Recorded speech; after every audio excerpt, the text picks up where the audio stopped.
Bienvenidos a Temporada de Luciérnagas, una serie de conversaciones profundas con personas que han logrado iluminar su entorno. Esta es una invitación para que cada uno de nosotros encuentre esa chispa interna para aprender a brillar desde la autenticidad.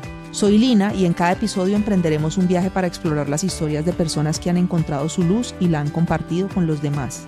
Las luciérnagas nos recuerdan que en los momentos más oscuros es cuando más podemos brillar e iluminar a otros.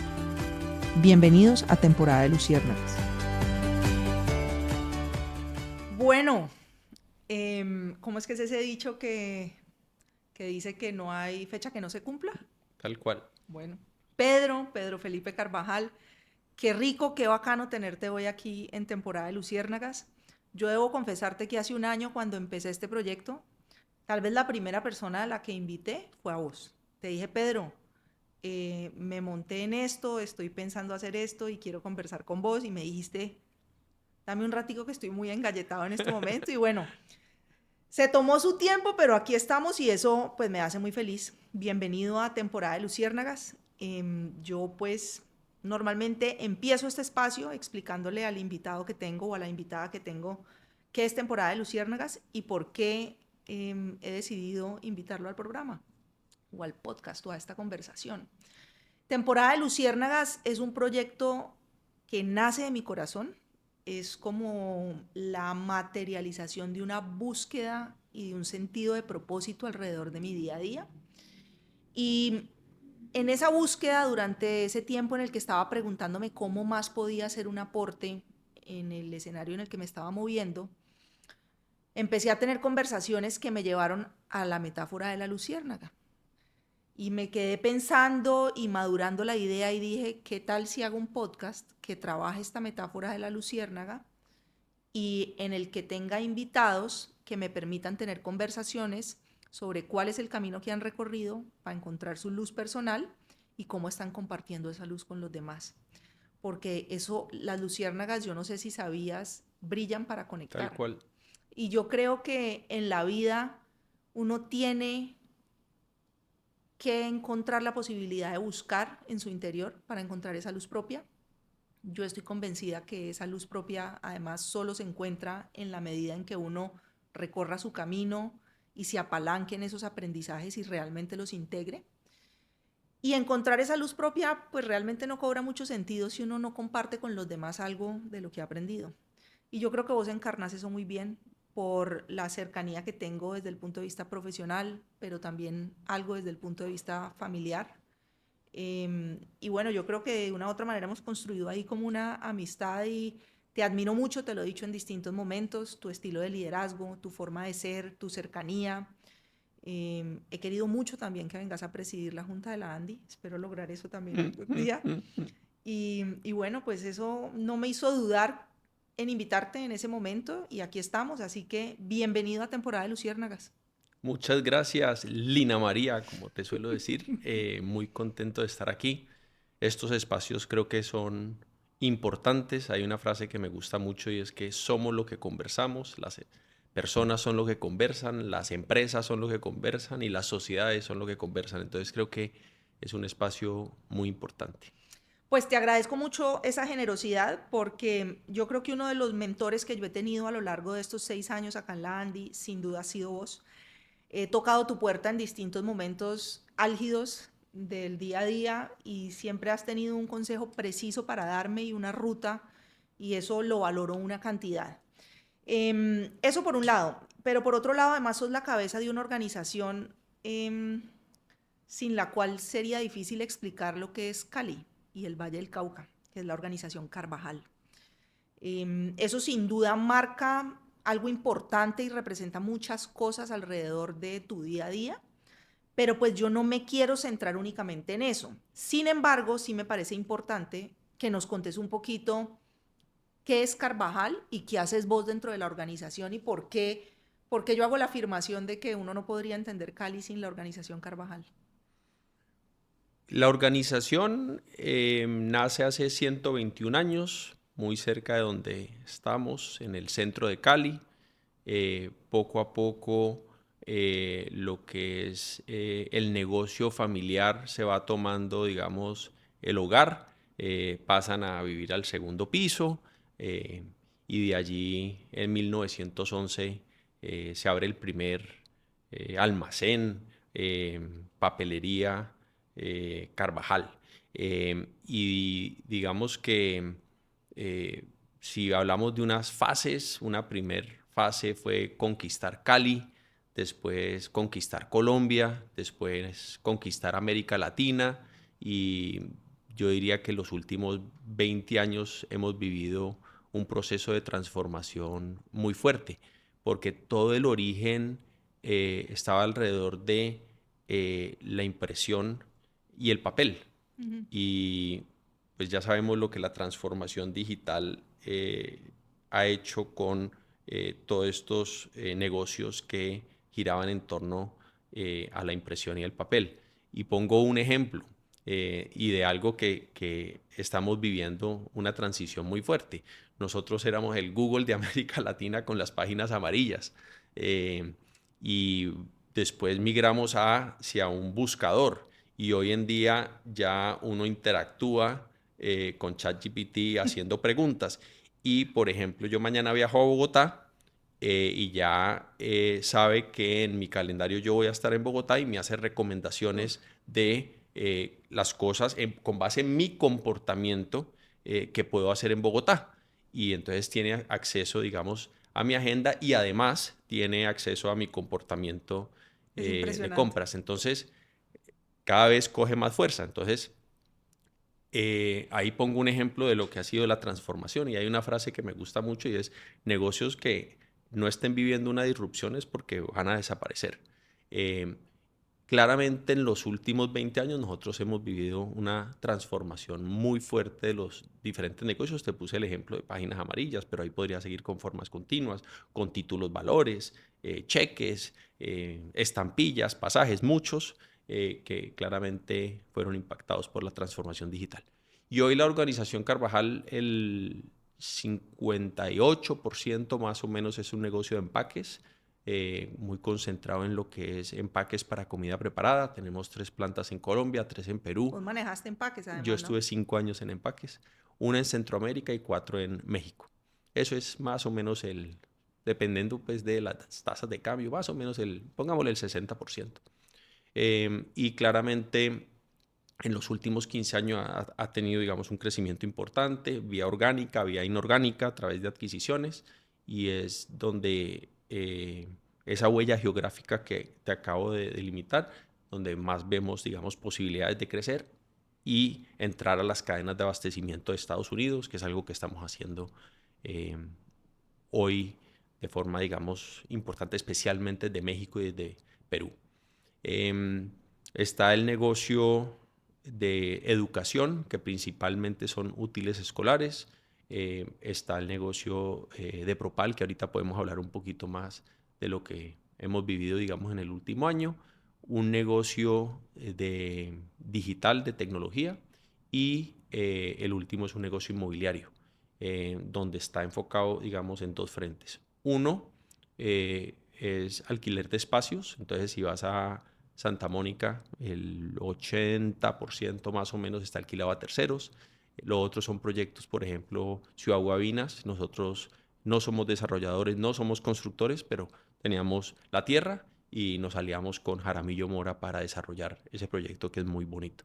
Y así tenemos una serie de proyectos. Entonces, eso es lo que es la organización Carvajal y, Que antes ustedes ocupaban todo ese edificio de Santa Mónica. y habían plantas en ese edificio y en otros inmuebles que tenemos que hoy están alquilados a terceros. Entonces ha sido, digamos, parte de la transformación. Bueno, dos detalles que yo creo que toca tener en cuenta es, primero, yo creo que no hay otra familia, no conozco al menos, otra familia que le haya entregado a una fundación acciones de la organización.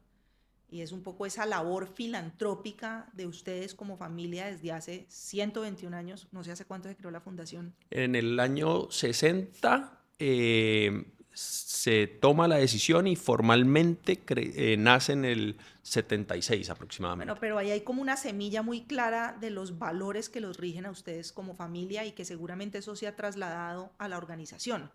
Entonces, pues primero esa fundación que termina siendo dueña de un porcentaje grande de la organización y segundo una empresa familiar Ustedes son una empresa familiar todavía. 100%. ¿Cuántos miembros de familia son? Somos 350 miembros de familia. Y explícame uno cómo hace para manejar 350 personas. Devolvemos un segundo y entonces digamos que hoy de lejos el mayor accionista es la Fundación Carvajal con el 23%. Y entonces si nos devolvemos un poquito, yo creo que nace como una filosofía empresarial y es devolver parte de lo que recibimos.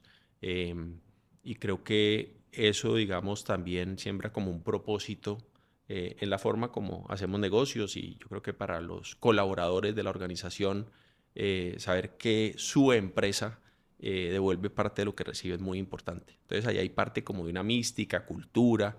Yo creo mucho en la cultura porque al final es la personalidad de la empresa. Al final son comportamientos particulares de las personas. Yo creo que tengo la capacidad de entrar a una empresa y uno inmediatamente logra identificar y leer la cultura. Sí, pero además si no se siente, no es cultura, Tal ¿no? Porque cual, una cosa es lo que se escribe, lo tal que se cual, dice tal y cual. otra cosa Y es la lo... gente no cree tanto en lo que se declara, sino en lo que se hace Sí. y en el día a día como tal. Y hay algo que he leído que creo que se llama la esquizofrenia organizacional, que vos entras y ves unos letreros muy bonitos y a la hora de la verdad se vive una cosa totalmente diferente. Y la gente cobra esas Claro, incoherencias. los Entonces, colaboradores digamos leen que eso de una. tal cual. Pero entonces, volviendo a tu pregunta, 350 miembros de familia, yo le doy mucho valor a lo que hace el Consejo de Familia, que es la junta directiva de la familia. Y si me preguntas cuál es el propósito de ese Consejo de Familia, yo diría que podríamos enmarcar 10, pero yo te diría que 2. Educar accionistas responsables, ese es sumamente importante. Y un segundo es la unión familiar. ¿Por qué tiene sentido estar juntos? Eh, entonces, ese consejo de familia se reúne cada 15 días y trata temas de familia. ¿Y cómo se elige? Están miembros de las diferentes ramas y algo nuevo que empezó este año es que la familia política empieza a participar en el Consejo de Familia. Y ha sido, yo creo que muy importante. Eh, ¿Por qué crees que ha sido importante? porque yo creo que al final da una mirada más amplia, eh, nuevas perspectivas, más experiencia, y creo que lo que me han comentado, digamos, de lo poco que conozco, es que eh, esa nueva mirada ha aportado precisamente a tratar temas familiares que a veces son difíciles de manejar, porque uno muchas veces cree que no se están teniendo diferencias y claro, es apenas natural tener diferencias, pero hay que construir a partir de esas diferencias. Y esa yo creo que es la esencia de ese consejo de familia. Eh, y algo también creo que es importante es durante 119 años no tuvimos acuerdo de accionistas. Eh, en los últimos 25, 27 años tuvimos un protocolo de familia que es una obligación moral, Ujú. más no legal. Y uno siempre tiene que pensar qué le va a dejar a la próxima generación, así como a nosotros, los miembros de la tercera, yo soy cuarta, ya estamos en la Ya estamos sexta. en la sexta. eh, nos dejaron un gran legado y nosotros tenemos que honrar ese legado, pues también pensamos que le estamos dejando a los que vienen y firmamos un acuerdo de accionistas que fue algo muy importante hace ya 2 años. Un equipo eh, más o menos de unas 12 personas, de diferentes ramas, de las diferentes eh, miembros de diferentes eh, junta, administración, de la fundación, del consejo de familia, de las diferentes instancias, participamos y llegamos, digamos, a ese acuerdo de accionistas que yo creo que ha sido muy importante. Acabas de mencionar una palabra que me parece que tiene un peso pues importante, porque cuando uno habla de un legado, habla de algo em, robusto. Yo tengo mi propia opinión de cuál es el legado de la familia Carvajal, pero a mí me gustaría oír cuál es tu opinión sobre cuál es el legado de la familia Carvajal. Vos siendo miembro de familia, más líder de la organización hoy en día, ¿cuál es? Yo creo que es te voy a poner un ejemplo y de ahí podemos responder legado, porque yo creo que cuando uno piensa en legado, uno piensa como en huella. Ujú. Estaba en el colegio de mis hijas y se me acerca una persona y me dice: mucho gusto, mi nombre es Julián Rodríguez. Yo soy hijo de un operario de Carvajal y gracias a la educación que recibí por parte de Carvajal, hoy soy revisor fiscal. Me empezó a decir quién eran sus clientes, los clientes que todo el mundo le gustaría tener. Y además mi hermano hoy es vicepresidente financiero de un banco. Y hoy mis hijas estudian en el mismo colegio que las hijas del presidente Carvajal. Entonces, si vos me preguntas qué es legado, para mí es no tanto lo que uno conversa, sino lo que nos enseñaron a nosotros de lo que se hace, lo que es servir. Y digamos que cuando yo te decía hace un rato que devolvemos parte de lo que recibimos, es eso. Y es cómo podemos transformar entornos transformando vidas. Em, y así, digamos, tenemos una serie de ejemplos y estoy seguro que si aquí traes a otros amigos empresarios, seguramente van a tener historias y al final es el rol de la Sí, empresa en la sociedad. sí. Pero te traigo ese ejemplo porque si a mí me dicen qué es Carvajal, pues es tratar de transformar el entorno donde opera y tener un impacto sobre ese entorno, porque nosotros nos debemos a esas comunidades y eso es lo que tratamos de hacer. Si nos vamos a Ginebra, Valle, si nos vamos a Palmira, si nos vamos a Yumbo, si nos vamos a Guachené, si nos vamos a los diferentes países, eso es lo que nosotros buscamos, tratar de transformar los entornos donde nosotros operamos. A mí se me venía la palabra, cuando pensaba en legado, se me venía la palabra servicio a la mente, Ujú. porque realmente, pues yo creo que si hay un sello o un hilo conductor que yo he visto alrededor de lo que ustedes hacen, de cómo lo hacen, es el tema relacionado con el servicio.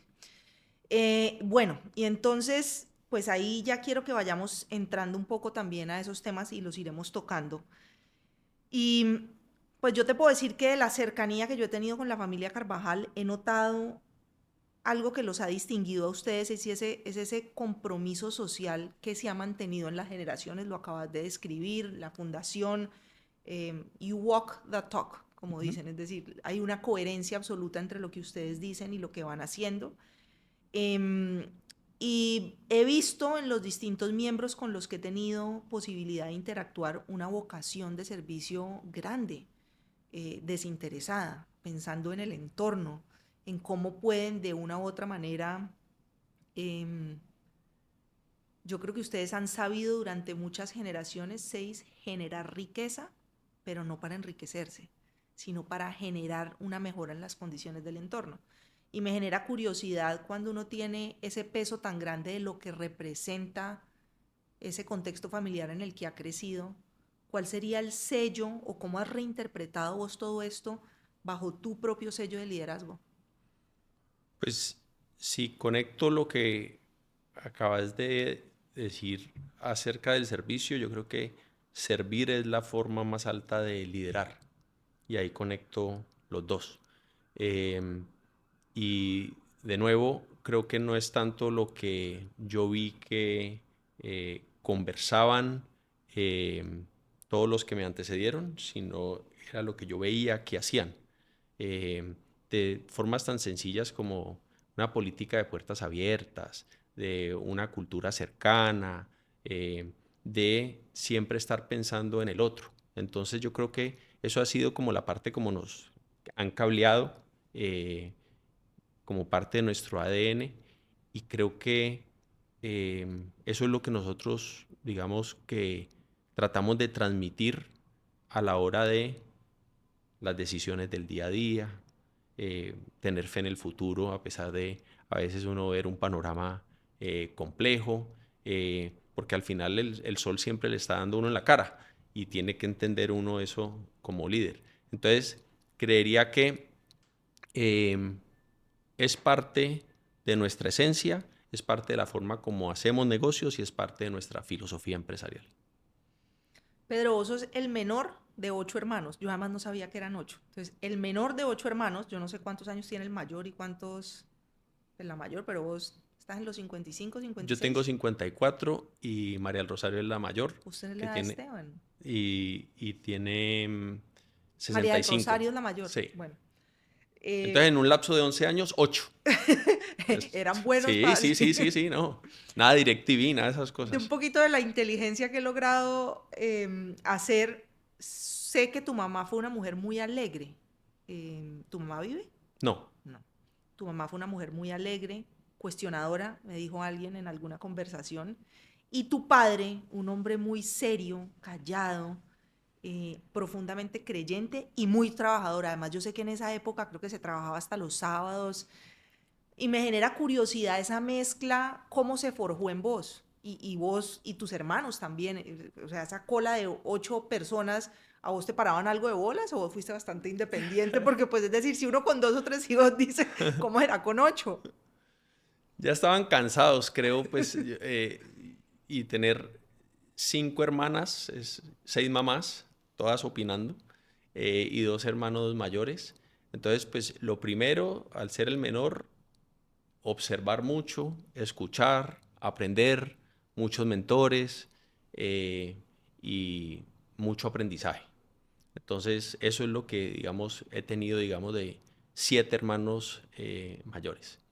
Mi madre, muy particular, eh, muy leída, muy estudiada, eh, muy extrovertida, no tenía filtro, entonces Tu mamá. ella no tenía filtro, entonces lo que ella pensaba lo decía. Y mi papá completamente diferente, una persona muy introvertida, tímida, muy de trabajo silencioso. Eh, Nosotros nos enteramos de muchas cosas que hacía mi papá cuando falleció, de personas que nos acercaban y nos decían, es que gracias a su papá, gracias a su papá, gracias a su papá, y él no decía absolutamente nada. Ese era mi papá, Como ese decía, era hay mi un dicho papá. que la mano derecha no vea lo que hace. Y es parte del cual ahorita decías que era muy creyente, y efectivamente, muy, muy creyente. Y eso es parte de por qué él, digamos, obraba de esa forma. Entonces, yo creo que yo soy como una mezcla. eh, Me parezco en ciertas cosas a mi mamá, en otras a mi papá, y trato de, pues, recordarlos a los dos porque, de hecho, yo me devolví a vivir a Cali porque ya tenía padres mayores y quería estar con ellos, Sí. digamos, durante los últimos años. Entonces, em, mi papá no tenía que expresar mucho para transmitir un mensaje y uno inmediatamente le entendía. Mi mamá sí se extendía y era súper extensa una conversación para poder decirlo y además muy expresiva. Y en ambos viví, aprendí y sentí lo que te decía hace un rato de servir, de formas diferentes, pero ambos extremadamente generosos. ¿Cómo servía tu mamá? Mi mamá te puedo poner por ahí 45 ejemplos, pero un ejemplo muy, muy gracioso es que una de las muchas personas a las cuales ella ayudaba eh, tenía un problema eh, de consumo fuerte y nosotros le tratábamos de decir a mi mamá, mucho cuidado con esta persona y en algún momento le tocó llevarla al psiquiátrico. Y entonces están en el psiquiátrico, entra el médico, le dice lo que tiene que hacer y entra en cólera esta persona y dice, yo no le voy a hacer caso a este médico y otras palabras que no soy capaz de repetir. Y mi mamá le dice, pues sí le va a hacer caso, pues no, pues sí. Y terminan encerrando a las dos y no las Allá. dejaban salir. Entonces yo le decía a mi mamá, ese es tu sitio perfecto, allá te tenías que quedar vos. Entonces, pues fue divertido y así podía contar muchas anécdotas y tuve mis amigables diferencias con mi mamá. Yo tuve muy buena relación con ella, pero le decía que si uno va a ayudar, está bien, pero uno tiene que educar en el proceso Sí, de esa ayuda, no simplemente dar por dar. Y ahí sí. es donde teníamos esa gran diferencia. ¿Y tu papá se divertía con tu mamá? Muchísimo, pero también yo creo que él no podía vivir sin mi mamá, eso era súper Claro, claro, pero al mismo tiempo pues también sufría porque mi le mamá costaba, no, sí. claro, no le daba pena absolutamente nada, No debía hacer entonces mucho caso tampoco. tampoco, no, tengo digamos también muchas anécdotas de ellos dos. El primer día que llevo a Giselle, esposa de 19 años, a la casa. Yo ya había hecho como una debida diligencia para ver si alguno de los hermanos iba a ir a almorzar o no, porque era la primera vez, y entonces vamos subiendo en la casa donde ellos vivían en Arboleda, y de repente empiezo yo a escuchar una discusión, y eso era normal. Pero yo dije, ojalá que sea Suave, pasajera, leve. sí. Y yo veía que esta discusión era Paso muy bien. fuerte, y de repente mi papá, es que mi libro. Y yo, ¿qué es lo que está pasando? Y mamá, ¿qué pasó? Pues mi hijo, su papá no me quería, no me volteaba a mirar, y yo le cogí el libro y lo tiré y no entiendo dónde está el libro. Y yo digo, no puede ser. Y entonces, pues, Giselle era muerta la risa, y yo le digo, no, tranquila, que esto, pues, va a pasar. Y bueno, así tenía muchas anécdotas, pero era una pareja muy, muy particular, muy particular. Ve, Pedro, bueno, ahorita más adelante quiero que hablemos un poquito porque yo una vez oí una frase en la que me dijeron que vos en la organización Carvajal no tenías colaboradores sino seguidores, que la Ujú. gente te adoraba dentro de la organización. Y yo creo que eso requiere un don de gentes que logra uno o que una persona puede lograr cuando ha interactuado en distintos ambientes, es decir, que puedes resolver con soltura cualquier escenario y eso es un poquito de calle. Entonces quiero que me Ujú. contes ahora de dónde viene esa calle. Porque al final yo creo que liderar una organización que tiene tanta historia, tanto peso, tanta relación con lo que es la ciudad, con lo que representamos nosotros acá en Cali y en el Valle del Cauca, pues es un tema de resultados, pero es un tema también de inspirar equipos humanos que se la sumen o que se le sumen a esa apuesta. Y me genera a mí mucha curiosidad con todo lo que te ha tocado asumir. ¿5 años llevas ahí? Sí. En estos 5 años, ¿cómo has logrado mezclar la exigencia de ese rol y de las decisiones que has tenido que tomar con la empatía y la humanidad que es tan necesaria para profundizar esa cultura de la que hablaste al comienzo y al final de generar en los colaboradores ese compromiso para apostarle a la organización? Creo que ahorita dabas como parte de la respuesta, y yo creo que liderar no es controlar, liderar es inspirar, y es construir propósito. Eh, y realmente nosotros tratamos de vivir ese propósito, lo construimos hace 3 años y medio más o menos, y el propósito superior es impulsar el desarrollo económico y social haciendo las cosas bien. Eh, ¿Y por qué el económico? Porque tenemos que crear valor. ¿Y por qué el social? Porque es parte de nuestra filosofía empresarial, y haciendo las cosas bien, que ha sido, digamos, eh, parte esencial, digamos, de lo que ha sido Carvajal. Eh, Ahorita hablábamos de cultura, también de principios y de valores, y lo que podemos, digamos, concluir es el portafolio de negocios hablemos de los últimos 15 años, se ha transformado más o menos en un No todo, 85-90%, pues digo. em, pero los principios y los valores siguen siendo los mismos. Y yo creo que ahí lo importante es tenerlos muy presentes, al mismo tiempo hablar con todos los coequiperos sobre la dirección, hacia dónde vamos, que todos lo tengan bastante claro, y si vamos a tener cambios, comunicar esos cambios, y ser muy abiertos con esos cambios.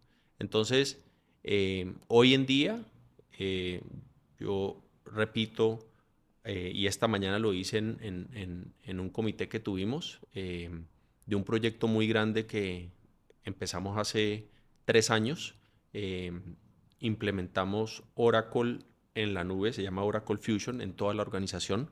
Ya terminamos, y precisamente hoy ya estábamos hablando de la optimización de la herramienta. Cuando vos estás en nube, simplemente te llega un comunicado: este fin de semana va a haber una nueva actualización, como te llega en el celular, Sí. ¿no es cierto? Y así funciona, digamos, estas aplicaciones basadas en nube, y te llega con nuevas funcionalidades. Ujú. Entonces hay un equipo que está permanentemente viendo esas nuevas funcionalidades para poder optimizar el uso de herramientas. Entonces ahí es donde entra el componente de cultura, entra el componente de las herramientas que le tenemos que dar a nuestros colaboradores desde el punto de vista de capacitación, de formación, y creo que todo eso viene acompañado de un estilo de liderazgo eh, que a mí siempre me gusta hablar de la inteligencia colectiva. Y a veces cuando vamos a tomar decisiones que son muy duras, digo, agarraditos de las manos. Eh, Nos podemos equivocar, saque el pie del barro y siga caminando. Y eso es parte, digamos, de un aprendizaje continuo. Y aquí en liderazgo uno tiene que aprender, desaprender, reaprender. Y eso es todo parte, digamos, de una dinámica. Entonces, yo creo que me gusta siempre hablar de exigencia constructiva, eh, empoderar mucho a los equipos, que sepan en qué momento posiblemente levantan el teléfono, pero el resto es tomando decisiones, ejecutando y actuando. Poco PowerPoint y mucho Power People y Power Action. ¿Y eso te ha dado resultado? A mí me ha funcionado en los 30 años ya que ya llevo trabajando bastante, 30 años, Pues si llevas 19 casado, no sabía que eran tantos años y 19 eso casados. realmente creo que es un logro enorme. Y tu propio ejercicio de liderazgo, Pedro, si yo te preguntara cuál es un sello de ese ejercicio de liderazgo personal, ¿cuál dirías que es? Pues te hablo como a partir de mi propósito de vida. Ahorita te hablaba de propósito superior y yo creo que en mi propósito de vida es la coherencia, la confianza, la transparencia, el empoderamiento. Ahí yo, en esas 4 palabras, está mi estilo de liderazgo. Mira que hay una, o sea, en la medida en que me has ido contando esta historia, pues yo me pongo a pensar cómo hace uno para crecer teniendo figuras que han representado tanto, tanto al interior de tu familia como hacia afuera. Y si en alguna medida eso no se vuelve un peso un poco pesado de cargar. Yo a vos no te siento ese peso, pero pues yo no sé si en tu intimidad en algún momento has sentido que esa es una responsabilidad enorme, pero sí me genera curiosidad cómo se encuentra uno a uno mismo cuando tiene esas figuras tan trascendentales tan cerca. Pues si yo miro hacia atrás y podría nombrar a 10 o 12 tíos, a mi padre, yo estoy montado como sobre los hombros de unos hombres gigantes, así los veo yo, la verdad, por lo que lograron, por lo que nos dejaron como legado. Pero al final yo creo que uno tiene que ser auténtico en su estilo de liderazgo, tiene que construir su estilo de liderazgo a partir de unas fortalezas, de unas debilidades y en algo que esto puede sonar una frase de cajón, pero que lo ratifico en cada grupo primario que tengo los viernes a primera hora, es que eh, todos mis coequiperos y mis reportes directos en sus cargos son mejores que lo que soy yo en esos cargos específicos. Y lo que yo busco es extraer todas esas capacidades y todo ese conocimiento para que el equipo como tal le pueda aportar a la organización en todas las tomas de decisiones. Y uno lo que tiene que buscar en su propio estilo de liderazgo es tener esa capacidad de rodearse de gente que es muy, muy capaz. Y creo que al final es eso. Claramente uno mira hacia atrás y se puede agobiar, digamos, mirando de esas personas que nos antecedieron, pero yo creo que es buscar uno con sus capacidades, con las capacidades del equipo, apalancarse mucho de los aprendizajes que nos dejaron y mirar hacia adelante. Yo quiero destacar en eso que acabas de decir, que es un estilo de liderazgo que sin duda creo yo viene de una persona que es muy segura en sí misma, porque vos no ves capacidades superiores en otras cosas como una amenaza, sino como posibilidades de complementar un Tal equipo cual. para fortalecer y eso yo creo que es bastante importante. Mira, nosotros acá en este trabajo que hemos venido haciendo en la ANDI con el empresariado del Valle, hay un hilo conductor que yo creo que ha sido fundamental y es el tema de la construcción de confianza. Y al igual que en tus relaciones personales, yo siento que ese es un elemento que es fundamental. Solamente en la medida en que vos logras ser exitoso en esa construcción de confianza, vas a poder generar un vínculo con esa persona y a través de la generación de ese vínculo vas a poder movilizar acciones o reacciones alrededor de algo. Y sin lugar a dudas, ese cariño que uno oye que la gente profesa hacia vos, porque yo no creo que haya una persona a la que uno le pregunte por vos que tenga un comentario negativo que hacer, al menos eso no me ha tocado a mí, y pues interactúo con mucha gente en mi día a día. ¿Cómo logras vos construir esos vínculos de confianza con la gente? Con tu equipo cercano, con tu equipo no tan cercano, desde la señora que lleva el tinto, que es corredora, que me la has mostrado, pasando por el de, no sé, las clases de tenis en el club, Sandrita. Sandrita. Sandrita corrió la carrera de luz el domingo pasado. Eh, yo creo que ha sido, digamos, vuelvo a las palabras de mi propósito de vida, y es la coherencia, la transparencia, eh, y eso es lo que yo soy, independientemente, yo no creo, te tengo que confesar, mucho en los apellidos, no creo mucho en los cargos, yo creo que todos los seres humanos somos iguales, entonces yo creo que es parte como de mi esencia y mi forma de ser, porque eso fue lo que yo vi, y eso fue la forma como mi padre y mi madre me educaron, y al final uno solo ve lo que uno sabe, eh, y ese es mi estilo de vida. eh, Vivo y amanezco, digamos, dando gracias por el hecho de uno poder pararse y poder caminar. ¿Eso Eh, viene también de tu familia? yo creo que la gratitud, sí, y yo soy Pero creyente, por y al eso el ser final, creyente y sí, el sí, yo creo que al final, inspirarse en esa yo, fuerza que va yo, más allá de uno. y yo creo que mente y cuerpo no son suficientes, y más allá de si es Dios, si es Buda, si es Alá, si es el Dalai, yo creo que un ser espiritual es importante. En mi caso es Dios. Eh, ¿Cómo te inspira eso? realmente tengo conversaciones, ¿Sentís esa fuerza mucho, y esa mucho, compañía? mucho, muchísimo, muchísimo. Eh, y eso es parte, digamos, de la forma como fui educado, eh, y creo que en el día a día, viviendo con gratitud, sirviendo, viviendo una vida con propósito, eh, todo al final se conecta, con quién es Pedro, que me preguntabas ahorita, y cómo. Yo digo, simplemente es, en mi forma de ver la vida, de cómo me interrelaciono con las personas, y si uno realmente no ve esas diferencias, sino que nos vemos como todos iguales, para mí es mágico.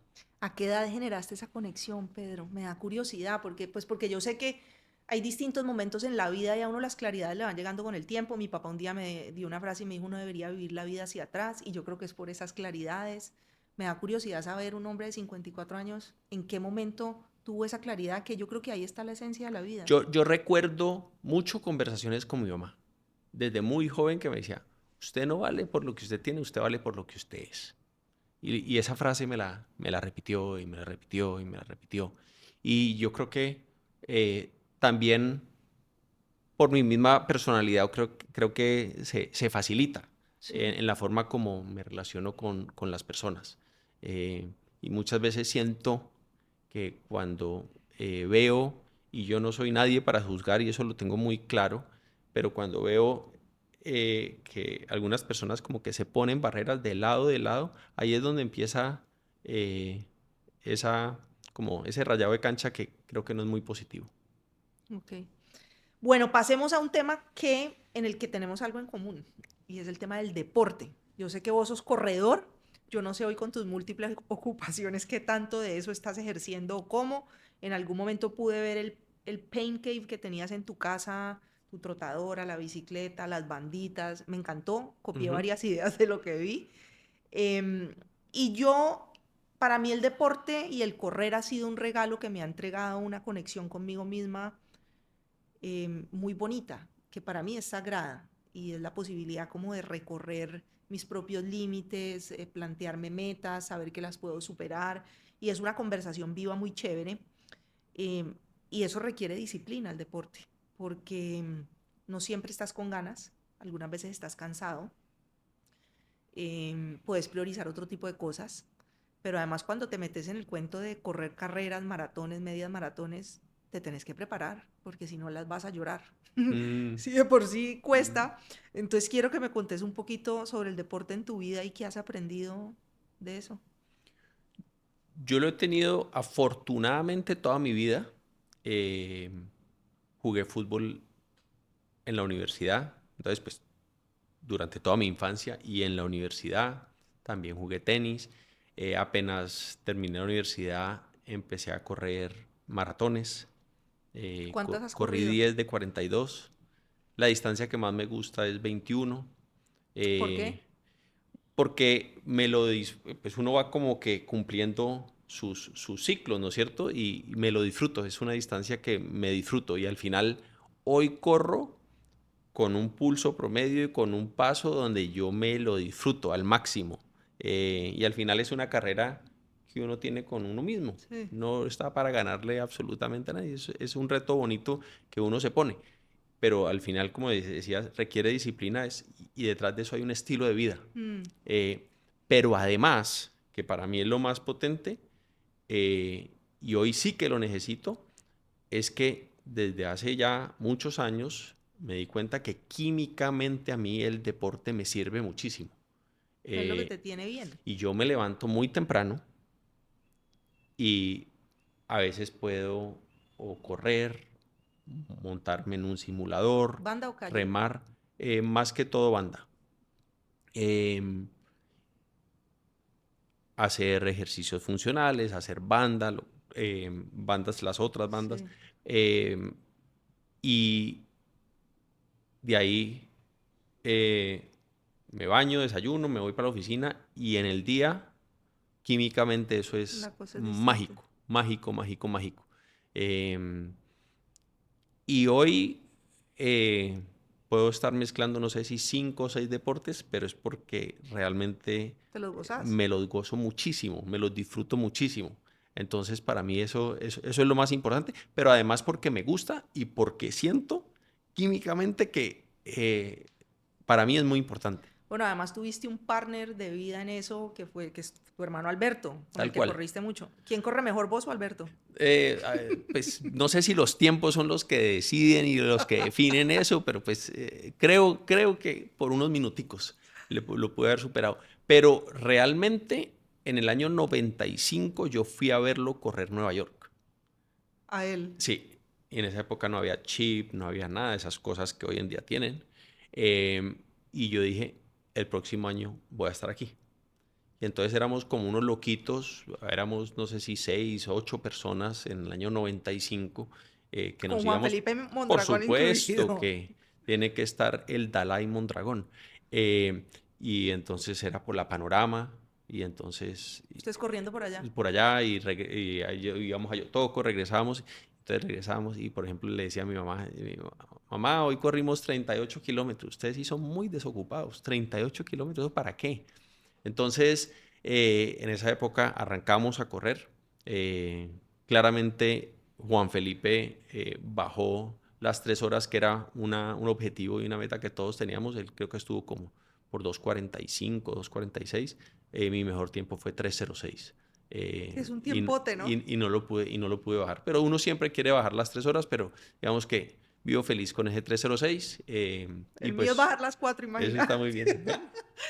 Cada uno tiene sus propios objetivos, pero claramente el deporte para mí juega un rol fundamental. Ya de las maratones estás out. Sí, por ahora claramente no tengo objetivo de volver a correr ¿Y a 42. Giselle le gusta correr? Corrió 21 un par de veces, pero ella es mucho más de deportes en equipo. Ella fue Sí. selección Valle en voleibol, Ah, no digas, sí, claro. Es y, alta. y le gusta mucho todo lo que tenga que ver con equipo.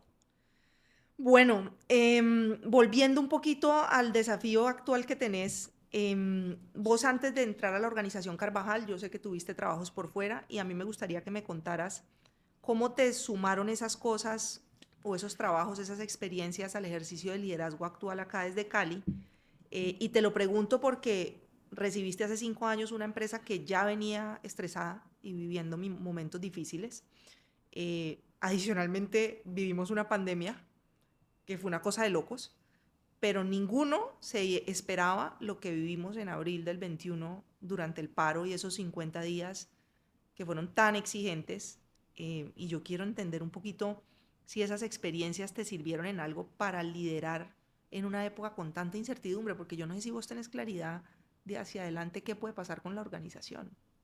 Sí, digamos que decidí arrancar por fuera porque me gustaba el sector financiero y entonces trabajé en el sector financiero. Y antes de entrar a Carvajal, que como te decía hace un rato, yo tenía claro que yo quería regresar a Colombia porque mis padres ya eran mayores y quería, digamos, estar con ellos. Em, Decidí también en esa transición de que quería irme a emprender y me fui a emprender a California en el año 98, 99, La burbuja. 99, laburbuja.com todita. Y la viví completa, donde logramos una primera ronda de financiamiento. ¿Cuánta Nos plata fue levantaste? muy bien, eran $4 millones ese momento. Se vivió, digamos, toda la burbuja hasta que no teníamos ni para comprar el botellón de agua. Entonces, fue un momento especial. Ya teníamos la segunda ronda asegurada y llegó abril del 2001, donde ya se empezaron a cuestionar muchos de estos proyectos.com. Y claramente entonces que el comité movió la reunión, que el comité movió la reunión, hasta que agosto nos quedamos sin plata. Entonces, pues aprendí mucho, era el momento de tomar, digamos, esa oportunidad. De ahí estuve 6 meses viajando y me regresé a vivir a Colombia. Entonces, las dos experiencias diferentes, pero claramente para mí fueron muy importantes. Y ahorita, en esto, digamos, estos 5 años, efectivamente me nombraron, creo que fue el 30 de marzo del 2020. Mm, El 11 nos encerraron. mm. Yo recuerdo perfectamente que yo estaba regresando de Panamá y la Organización Mundial de la Salud ese día declara pandemia. Eh, 30 de marzo me nombran y un par de días después las plantas cerradas. Entonces recuerdo que tenía conversación con colegas y me decían, ¿y qué estás viendo? Y yo le digo, si esto dura más de un mes, no aguantamos. Y entonces yo empecé a pedir los saldos de caja. Entonces, pues abríamos una operación, teníamos que parar y abríamos y paramos. Afortunadamente estamos diversificados en negocios y países y eso digamos que ayudó y poco a poco digamos em, logramos pues estabilizar las operaciones como todo lo pudimos hacer, pero sí fue una época muy, muy, muy dura. ¿Y esas experiencias cómo te han servido para adaptarte a todos estos temas cambiantes? Yo creo que pues si hablamos de América Latina, la probabilidad de que uno va a vivir algún tipo de crisis en alguno de los países es relativamente alta. Entonces ahí la famosa resiliencia Mm. es muy importante y en estos 5 años me han tocado ya, a veces es Centroamérica, a veces es Perú, a veces es Colombia, a veces es México y es parte de lo que es América Latina.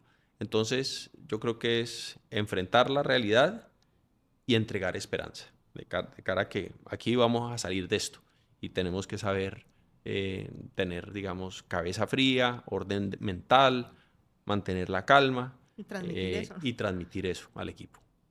Pero has tenido momentos como difíciles, porque es que es difícil uno mantener ese equilibrio. Muchos, ¿Y pero cómo muchos. has hecho para recobrar? Pues yo creo que de nuevo es lo esencial en el liderazgo y es el equipo que te rodea, trabajar mucho sobre hechos, sobre números que son reales, no sobre Mm, suposiciones, y a partir de ahí empezar como a construir escenarios. Muchas veces uno se tiene que preparar para el peor mm, y de ahí se va devolviendo para ver qué otras alternativas puede tener, pero hay que prepararse para el peor mm. en ese tipo de situaciones. Y en los últimos 5 años la lista es larguita. Yo no me aguanto las ganas de preguntarte por Marc Anthony, J Balvin, Eva Longoria y lo que pasó en Nueva York la semana pasada. Quiero que me hables un poquito de eso. Eso era un secreto que yo tenía por ahí guardado. Y efectivamente, desde el año pasado, pues me enteré que me habían nominado. Entiendo que la fundación de Maestro Cares pues tiene un comité y que me querían nominar para el premio de responsabilidad social corporativa.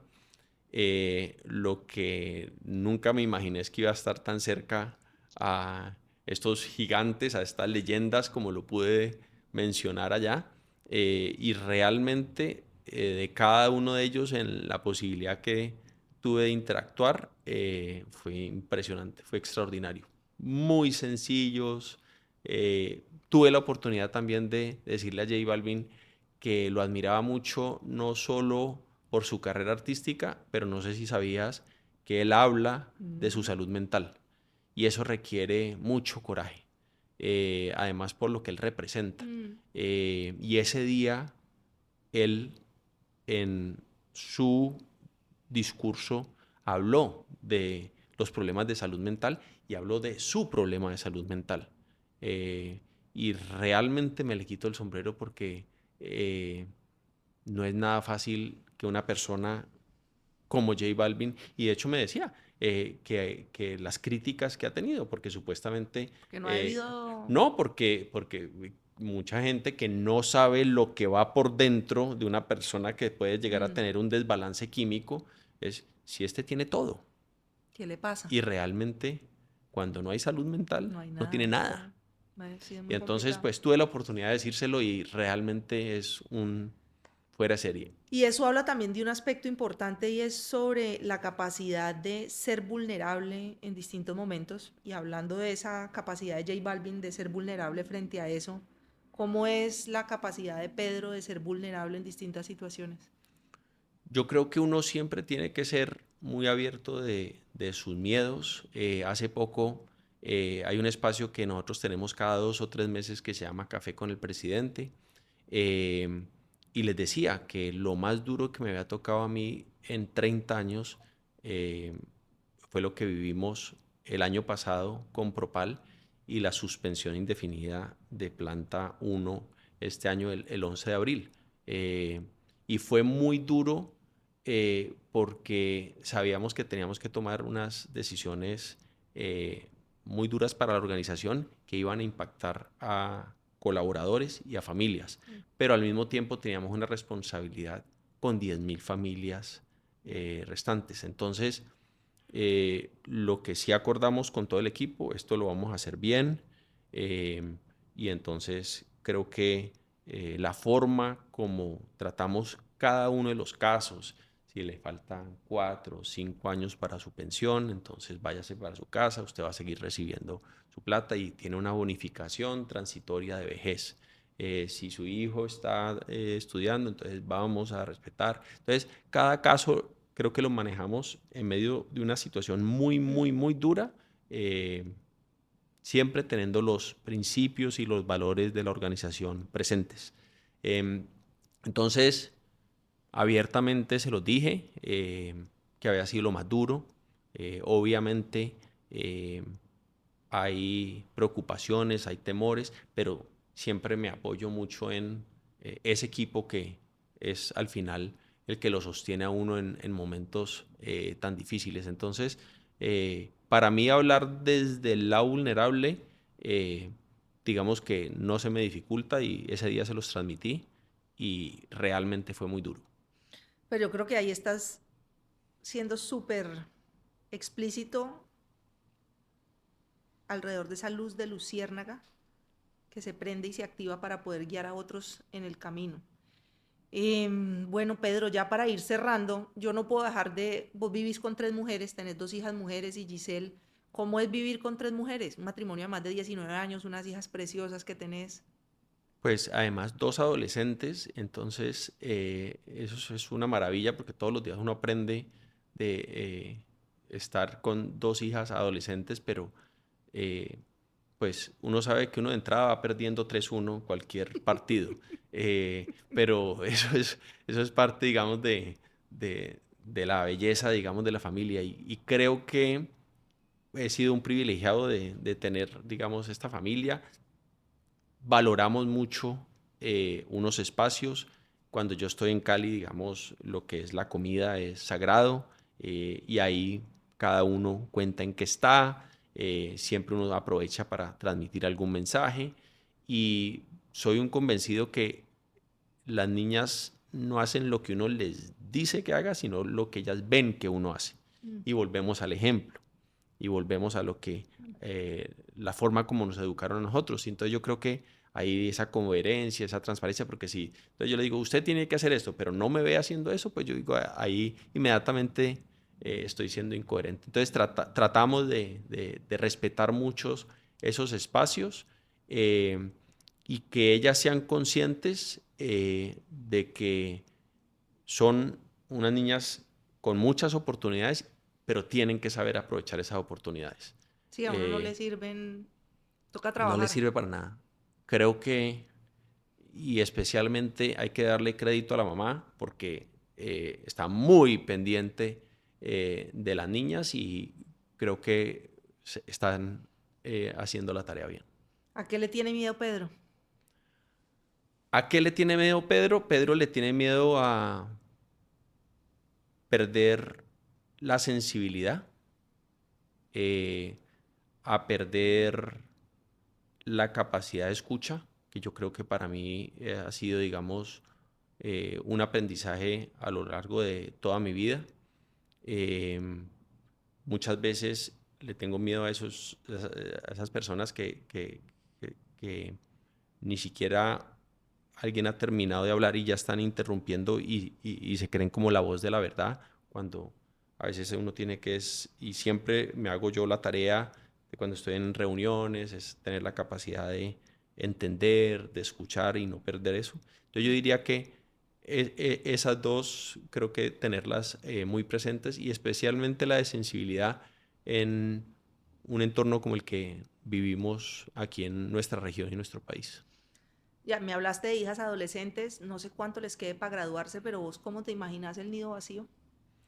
Eh, mm, yo vivo mucho el presente y eso es parte de algo que con alguna coach que tuve, Juana Duque, me criticaba mucho el que yo no estuviera pensando y proyectándome. Yo le decía, es que Juana, la forma como yo estoy que habla, yo estoy disfrutando el hoy. Mañana será mañana. Y eso era una discusión con mi querida Juana María Duque, y que le aprendí tanto. Eh, entonces, sé que va a ser muy duro y estoy a 2 años y medio de que eso pase. Porque Camila está en 10º y Manuela Ya, está en 9º. Y eso pasa así, volando. sí. Em, ¿Cuál es tu sueño personal? ¿Alguna cosa que tengas así que te mueve profundamente? Yo siento hoy que estoy viviendo mi sueño personal y me siento viviendo mi propósito de vida y si uno tiene ese propósito claro, yo a los colaboradores de la organización se los digo, es asegúrense que su propósito de vida está alineado con el propósito superior de la empresa y que haya total coherencia entre esos dos. Y si uno tiene su propósito de vida claro, que es algo que hace poco estuve con unos estudiantes del ICESI que estuvieron en Carvajal y les hablaba de la importancia de tener ese propósito de vida claro.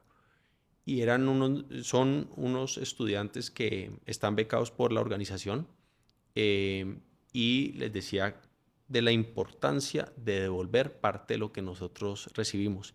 Y devolver puede ser una hora, puede ser un Mm. día al mes, puede ser una tarde, eh, pero por eso que nosotros recibimos y que hemos sido bendecidos, tratar de devolver un pedazo de eso.